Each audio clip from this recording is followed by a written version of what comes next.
दिल्ली के लोगों ने हाउसिंग सेक्टर में हमारा काम देखा है। लोगों ने सड़कों के लिए हमारी परफॉर्मेंस देखी है। अब हम दिल्ली वालों की आकांक्षाओं को पूरा करने में पूरी शक्ति से जुट जाएंगे। साथियों, दिल्ली का जनादेश विकास के साथ ही विरासत की समृद्धि के लिए भी है। गंगे च यमुने चैव गोदावरी सरस्वती कावेरी नर्मदे सिंधु, ये भारत का सांस्कृतिक और आध्यात्मिक उद्घोष है। मां यमुना हमारी आस्था का केंद्र है। तभी तो कहते हैं नमो नमस्ते यमुने सदा त्वं भवस्व में मंगल कारणम च। हम लोग हमारा सदा मंगल करने वाली यमुना देवी को नमस्कार करते हैं। लेकिन उसी यमुना जी की इन लोगों ने कैसी दुर्दशा कर दी। दिल्ली का तो अस्तित्व ही मां यमुना जी की गोद में पनपा है। दिल्ली के लोग यमुना जी की इस पीड़ा को देखकर कितना आहत होते रहे हैं, लेकिन दिल्ली की आपदा ने इस आस्था का अपमान किया। दिल्ली की आपदा ने लोगों की भावनाओं को, उनकी आस्था को पैरों तले कुचल दिया। अपनी नाकामी के लिए हरियाणा के लोगों पर इतना बड़ा आरोप लगा दिया। साथियों, मैंने चुनाव प्रचार के दौरान संकल्प लिया है कि यमुना जी को हम दिल्ली शहर की पहचान बनाएंगे।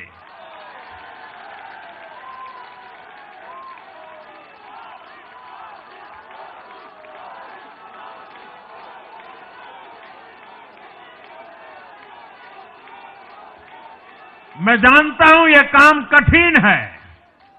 मैं ये भी जानता हूं ये काम बहुत लंबे समय का है। गंगा जी का देखिए, राजीव गांधी के जमाने से वो काम चल रहा है। समय कितना ही क्यों न जाए, शक्ति कितनी ही क्यों न लगे, लेकिन अगर संकल्प मजबूत है तो यमुना जी के आशीर्वाद रहने वाले हैं। हम मां यमुना जी की सेवा के लिए हर प्रयास करेंगे, पूरे सेवा भाव से काम करेंगे। साथियों, ये आपदा वाले ये कहकर राजनीति में आए थे कि हम राजनीति बदल डालेंगे, लेकिन ये कट्टर बेईमान निकले। मैं आज वरिष्ठ महानुभाव श्रीमान अन्ना हजारे जी का बयान सुन रहा था। अन्ना हजारे जी काफी समय से इन आपदा वालों के कुकर्मों की पीड़ा झेल रहे थे। आज उन्हें भी उस पीड़ा से मुक्ति मिली होगी। साथियों, जिस पार्टी का जन्म ही भ्रष्टाचार के विरुद्ध हुए आंदोलन से हुआ हो, वही भ्रष्टाचार में लिप्त हो गई।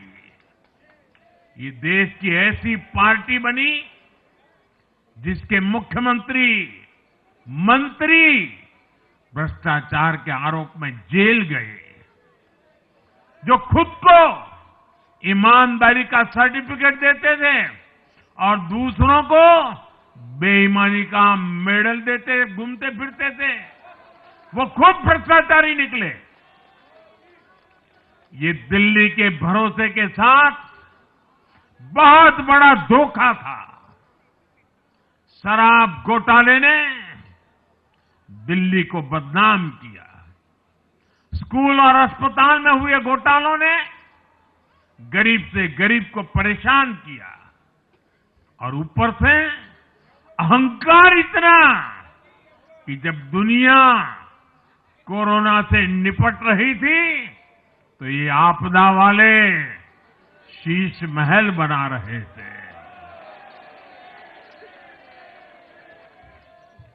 इन आपदा वालों ने अपने हर घोटाले को छिपाने के लिए रोज नई नई साजिशें रची। लेकिन अब दिल्ली का जनादेश आ चुका है। मैं गारंटी दे रहा हूं, पहले विधानसभा सत्र में ही सीएजी की रिपोर्ट सदन में रखी जाएगी।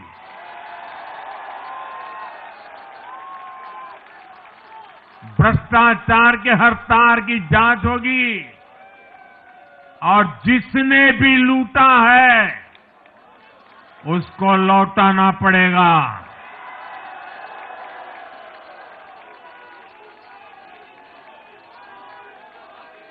ये भी मोदी की गारंटी है।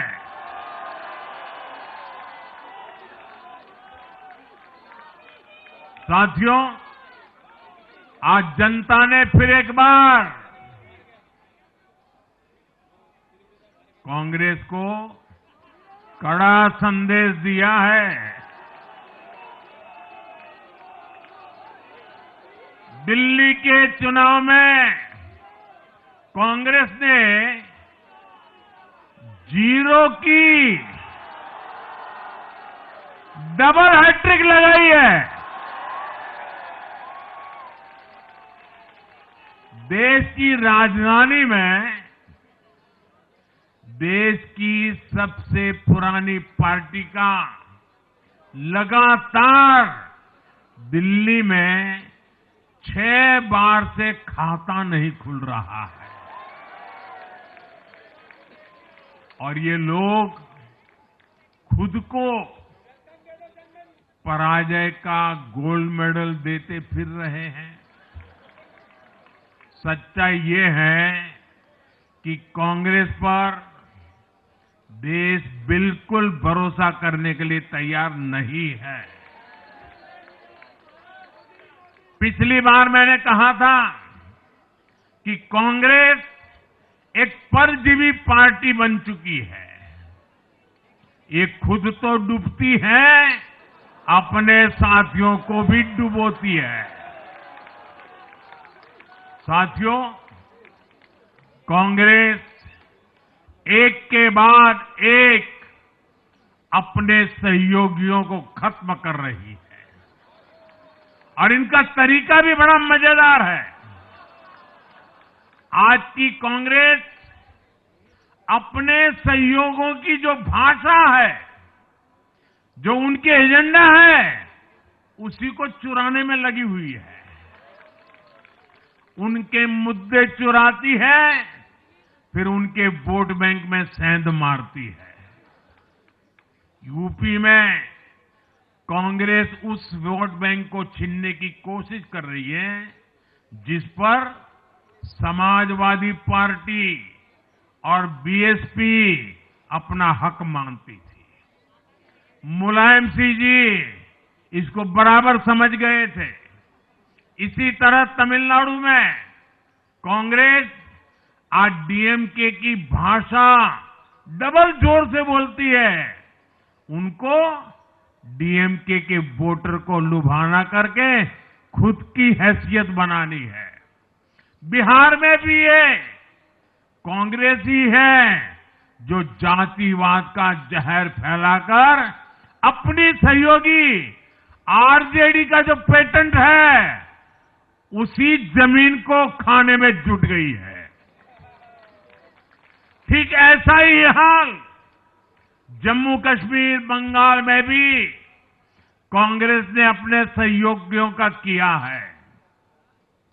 अब आज दिल्ली में भी साफ हो गया कि जो भी कांग्रेस का हाथ एक बार थामता है उसका बंटाधार होना तय हो जाता है।